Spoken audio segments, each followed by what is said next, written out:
ವಿಜಯನಗರ ಸಾಮ್ರಾಜ್ಯ ದಕ್ಷಿಣ ಭಾರತದ ಅತ್ಯಂತ ಶಕ್ತಿಶಾಲಿ ಹಿಂದೂ ಸಾಮ್ರಾಜ್ಯಗಳಲ್ಲಿ ಒಂದಾಗಿತ್ತು. ಇದು ಕ್ರಿಸ್ತಶಕ 1336ರಲ್ಲಿ ಹರಿಹರ ಮತ್ತು ಬುಕ್ಕರಾಯ ಇವರಿಂದ ಸ್ಥಾಪಿಸಲ್ಪಟ್ಟಿತು.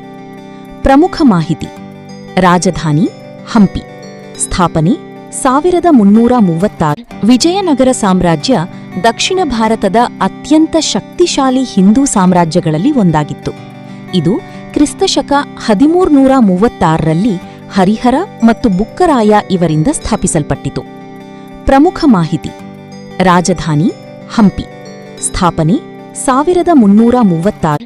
ವಿಜಯನಗರ ಸಾಮ್ರಾಜ್ಯ ದಕ್ಷಿಣ ಭಾರತದ ಅತ್ಯಂತ ಶಕ್ತಿಶಾಲಿ ಹಿಂದೂ ಸಾಮ್ರಾಜ್ಯಗಳಲ್ಲಿ ಒಂದಾಗಿತ್ತು. ಇದು ಕ್ರಿಸ್ತಶಕ 1336ರಲ್ಲಿ ಹರಿಹರ ಮತ್ತು ಬುಕ್ಕರಾಯ ಇವರಿಂದ ಸ್ಥಾಪಿಸಲ್ಪಟ್ಟಿತು.